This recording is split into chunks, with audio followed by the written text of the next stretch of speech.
Hello everyone and welcome to episode 23 of my Human Mage playthrough. Today we are picking up right where we left off last episode and we are going to continue questing in the Wetlands. Last episode we did a ton of stuff with the Green Warden here and we helped restore some peace to the nature of the Wetlands. And today we are going to go a little bit against nature and we're going to go ahead and head to an excavation site where we are going to learn about what is going on and we're going to help out any of the dwarves that are in that excavation site with whatever is going on down there. As we run by, let's go ahead and take a look at the goblin merchant here that I've been checking out every time we've come through here because he sells some healing potions and I've been enjoying stocking up on those. We currently have 4 healing potions, so hopefully we'll be able to buy a couple more here, and we can buy 2 more actually, and he's selling a ton of different herbs that we could get if we wanted, but I'm going to go ahead and leave them all there and we can go ahead and just run a little bit west and southwest to reach the excavation site here. And here we can see off through this little mountain pass here, we can see what looks to be an excavation site, and we also have a banner of the Explorers League here. So let's go ahead and come into Whelgar's excavation site, and we can see that there are a ton of raptors around here. I see one dead right there, and if you come look over here, it looks like there's a player here that is clearing them out right now, which is good for us to be able to get up to where the dwarves are right now. There's one raptor right there, and there's also one right there. I'll go ahead and ignore that one. Let's go ahead and deal with this one really quickly. This druid just buffed me up. Let's go ahead and try to kill this raptor real quick. And then I can buff the druid up with my own arcane intellect. He's far away, I can blink, and then I can give it to him. And across this bridge here we have a little bit of a cave, and we can see Ormer, Iron Braid here, and then if we go inside the cave we can see a couple of other dwarves, including the dwarf that we had to find for this quest. So Marin Rockweaver here says, "Oh, thanks to heavens you are here. It was horrible. We were uncovering some rare artifacts. We began to discover these large bones. Before we knew what happened, these mottled raptors overwhelmed the dig site. Many lives were lost. Ormer here is so brave, saved the prospector and me. He defended us as we ran for shelter. Now we are trapped and our hard work lies in ruins. Here, take this note back to my sweet Terrell. It will explain the situation to him." So we can return that note to Minotha Harbor, but first, let's go ahead and pick up these 2 quests here, where we can fight some of the raptors and we can also collect some of the artifacts here. So for the first part of this raptor quest, most of the raptors that we are wanting to fight for the quest actually lay outside of the excavation site. So let's go ahead and run over here and we can fight a ton of them along the mountain range here. So as we are currently on episode 23 of my Mage playthrough, and I also have my whole Guild Wars 2 series that's also going alongside this, I've learned a lot about recording Let's Plays for games, and specifically recording Let's Plays for like MMOs like Guild Wars 2 and World of Warcraft. And I think when we compare like the first episode that I did for the series compared to like my last episode, I think it is completely different, where I've learned so much, and I think the quality of the episode and like the quality of everything that goes into it is so much higher than the first episode, and I'm kind of proud of myself for having learned so much throughout the entire process of recording these 2 Let's Play series up until this point. And I hope that I continue to learn and continue to improve and all the videos get better. That's how I feel about my like higher quality videos that aren't specifically Let's Plays, but they're kind of like one-off videos, where I feel like I put a lot of effort into each one of those videos and I learned so much throughout the entire process of making each one that I can bring the lessons that I learned from creating those videos into the next one. And of course sometimes I have like soft resets, where I created a lore video for Guild Wars 2 where I've learned a lot about like making videos, but the lessons I've learned were kind of soft reset because it was a completely different type of video than I've ever made before. And of course some lessons from other videos would go into me making that video, but of course it was a very distinct type of video, where from making that video I learned a lot about making that type of video that I can bring into any future lore videos that I create for either Guild Wars 2 or for any game as well. As far as my World of Warcraft series goes, I think I have definitely learned several different things. Starting off in like episode 1, I made very long videos where my goal was like at a minimum 30 minutes and at like a maximum like 60 minutes, and of course a couple of times at the start of my series I went a little bit over that hour. And I've learned that I kind of don't enjoy that length of videos, and I kind of apologize to anyone that like started watching this series for that length, but I still do feel like the videos that I make are definitely a little bit on the longer side of all like Let's Play videos on YouTube, but I still feel like really good with where it's at right now, and I've enjoyed the length that we are doing, where at a minimum about right now I'm kind of doing like a minimum of 20 minutes and then a maximum of 40 minutes. And I think that works out a lot better for me as well. Looks like I might die here actually, so let's go ahead and I'll use a healing potion, and then I'm going to Frost Nova, and then I'm going to use Evocation here, which is going to get shut down quickly here, and this might be a little bit of a bad situation, so I'm going to go ahead and come over here, and I'm going to use Blizzard here, and hopefully slow them down, but I don't think it's actually going to slow them down. I have no idea how to use Blizzard. I think right now I'm going to go ahead and run away here a little bit. I might be able to fight this a little bit. Let's go ahead and try to get this raptor down. I'll go ahead and use a few frost bolts and then a fire blast, and then I'll go ahead and I think I'm just going to avoid this creature entirely right now and just run away and hope I don't die.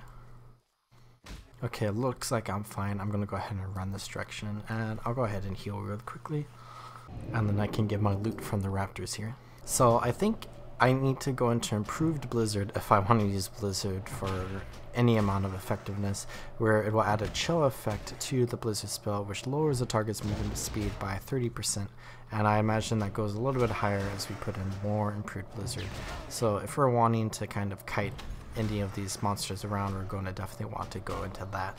But I think currently I care more about improving my Frostbolt skill, so I'm going to go ahead and focus on that. And I'm also going to run away a little bit here and get some range and hopefully fight this creature before he finishes fighting me. I wasn't stressed out about that at all.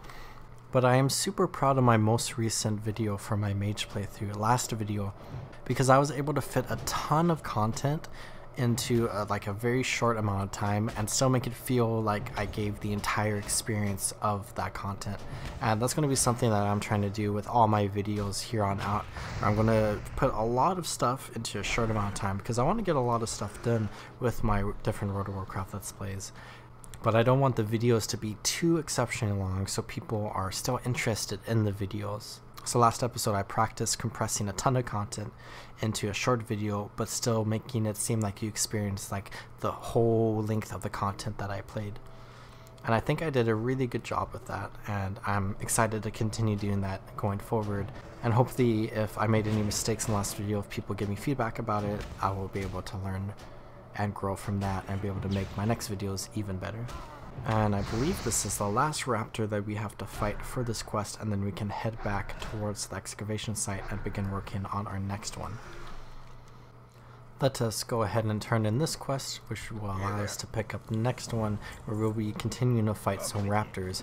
But where we were fighting raptors in the last quest on the outside of the excavation site, we are now going to fight the raptors that have made their way in here.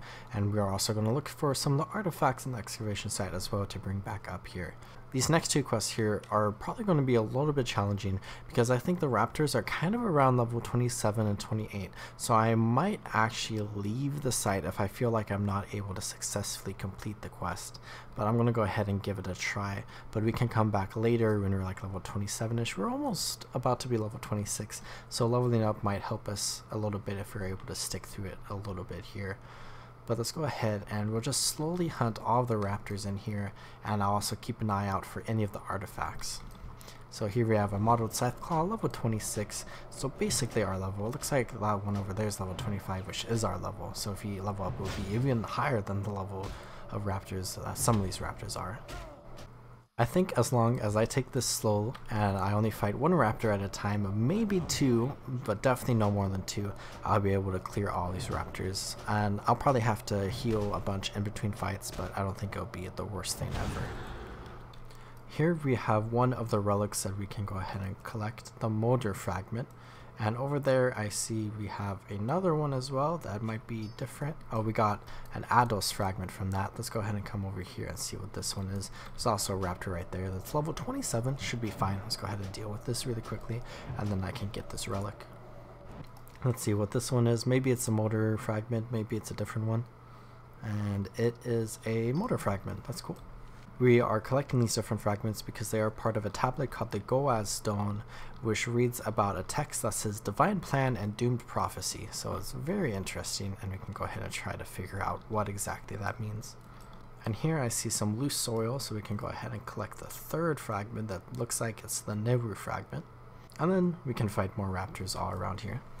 So I recently started thinking a lot about questing in World of Warcraft, and I'm kind of at the start of like my thinking process of like thinking through like all the different like emotions and ideas that I have related to questing in World of Warcraft. So I'll probably give like a little bit of an update on like exactly where I'm at right now with like how I feel about different things, but I'll go ahead and like give a little bit of an example of like my thinking process as I think through some of this right now as well.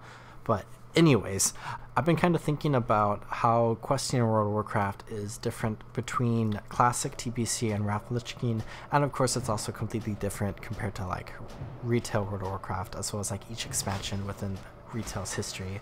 Because recently I've been doing a lot of questing in vanilla WoW, and I haven't been playing too much Wrath Classic because I kind of have mixed feelings about it right now, where I enjoy it a lot, but it's kind of like very meh for me right now. I was super excited for it, but I don't think I'm exactly in the right mindset recently to be playing Wrath Classic, and a bunch of things related to Wrath Classic and like the community and stuff around it has kind of really soured my taste on it a little bit and made me enjoy it less than I have previously. But I've been thinking about the specific differences between questing in Wrath and questing in Classic, where when we're looking through the old world experience, it's basically like the same thing, but there are very key critical differences between each expansion, where in the Burning Crusade a ton of quests were added to the old world, both introducing the Blood Elves and the Draenei into the world and into different zones throughout, as well as some bonus quests, especially in like Dustwalla Marsh for the Alliance, for example. And all these quests add on a lot of flavor to the questing experience in those zones, and are also very important for the flow of leveling in the 1 through 60 game. And then of course between the Burning Crusade and vanilla there were a ton of different changes towards like skill balance, as well as like how fast you level. And then the same thing happened between the Burning Crusade and Wrath of Lich King, where just leveling in each expansion is very unique and different. Where like to kind of summarize, like vanilla WoW, it's like pretty slow and also a little bit less streamlined compared to the Burning Crusade and Wrath of the Lich King, but still super fun. And I think vanilla World of Warcraft is just like very charming, and it's like super fun in that sense, where it's just like it feels very homey, only having Kalimdor and Eastern Kingdoms, where the Outlands and Northrend are incredible questing experiences and like a ton of fun zones, and I'm super excited to be able to explore that on a Let's Play series one day. But it's just a distinctly different vibe compared to vanilla World of Warcraft. And I've been thinking about and trying to decide which questing experience is my favorite. I think the Burning Crusade is kind of just like straight off the table, like it's kind of like whatever. The argument in my head, for me anyways, is between vanilla and Wrath of Lich King, and which one I enjoy more. And that's kind of all I have for like thinking on this right now, where I'm still trying to decide exactly how I feel about both compared to like one another, and which one that I prefer more. If you have any thoughts about it, and if you want to try to like sway my opinion on Wrath or vanilla one way, feel free to leave a comment down below. But I've just been thinking about this a lot recently. I think overall I enjoy Wrath a lot more. However, I don't know, vanilla is just very unique and different, and I think like overall it kind of depends on what I'm wanting to play and what I'm wanting to enjoy in a specific moment, where if I'm in the mood to play through like Wrath leveling, I enjoy it more than vanilla. And with that Raptor kill, I leveled up all the way to level 26, which means we have a new talent point. So let's go ahead and put this talent point into Shatter, which increases the critical strike chance of all your spells against frozen targets by 10%. And I think I'm indeed going to go ahead and split my talent points between Shatter and Frostbite, so the next talent point I get, I'll go ahead and put into Frostbite there. Let's go ahead and freeze this Raptor there with Frost Nova, come back a little bit, and see if we can get a nice critical hit on the Raptor while it's frozen, but it might die beforehand because we are powerful. And I have successfully defeated all 20 Raptors that I needed to defeat, and I got 3 of the artifacts, so I can go ahead and turn in the Raptor quest and pick up the next one we need to do. I'm just kind of taking a quick glance to see if any of the artifacts I need are around here. It doesn't look like they are, so let's go ahead and grab the next quest. Let's go ahead and talk to Ormri here, and we can turn in this quest, and we can get a quest to fight Sorrowtooth, which is the raptor that's kind of the king of all the raptors around here. And doing so, we can get a nice new wand, as well as a cooking recipe there. And we saw Sorrowtooth, I didn't point him out, but he was wandering around down there. And he wanders around, and then he goes up the mountain range a little bit, I think. So let's go ahead and run back down, and see if we can find him, and see if we can find the last artifact here. So it looks like coming up this mountain range here, we have the final relic that we need to collect. So we can go ahead and collect this. And then I believe this is where Sorrowtooth spawns. However, I do not see him up here. So he might be dead or he might be wandering around down here. So let's go ahead and come to the edge here and see if you can get a view of this area. And it looks like he's right there. Did I miss him or did he just spawn right there? Let's go ahead and get a little bit of distance on him. And then let's start unloading some frost bolts. So he is 3 levels higher than us, so I think we're probably going to be okay. Let's go ahead and start off by casting a ton of frost bolts on him, and he's moving fast. I'll go ahead and do a fire blast and then a frost nova. It looks like 2 of my frost bolts got resisted.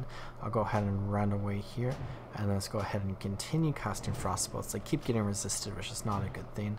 And I'm just going to go ahead and keep casting frost bolts, and I'll cast a fire blast here, and they keep getting resisted. This is not good. So I'll keep doing a few more frost bolts, and then I think I'm going to go ahead and fire blast one more time, and then frost nova again, and then just run all the way over to the other side, and then hopefully I'll be able to finish him off here with a couple of frost bolts and a fire blast. And that critical hit really helped us out there. Let's go ahead and get his talon, and then we can head back up to the researchers. So back at the researchers, I noticed my bags are pretty full, so I'm going to go ahead and actually I think 4 of the items are to turn into the cave here, so that should open up like 4 bag slots for us. So let's go ahead and do that first. And turning in the 4 of these, I get a brand new shoulder pad that has 6 intellect and 4 spirit on it, as well as 5 more armor than what we had. So this is very, very good. Go ahead and equip that. Also looks very cool. I really like these shoulder pads. Very cool looking. Let's go ahead and turn in this other quest here.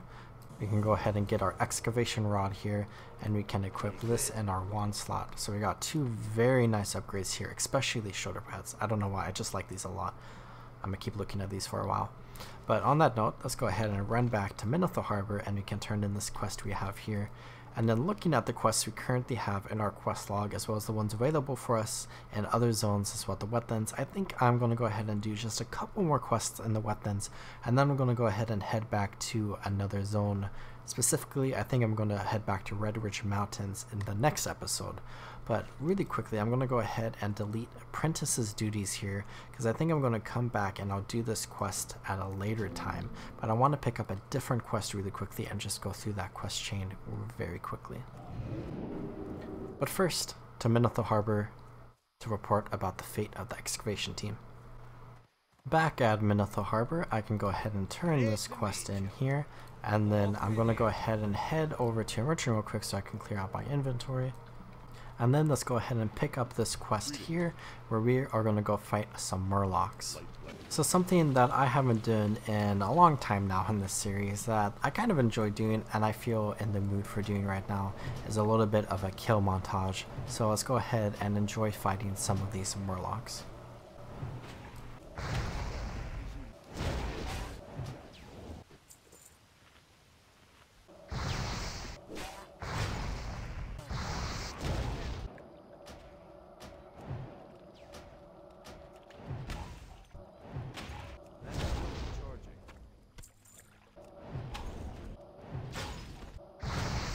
I think that proved a point. We can go ahead and turn in this quest. It was a pretty low level quest, but it still gives us 14 silver. And he has a new quest here for us, but I'm going to go ahead and do that in a later episode.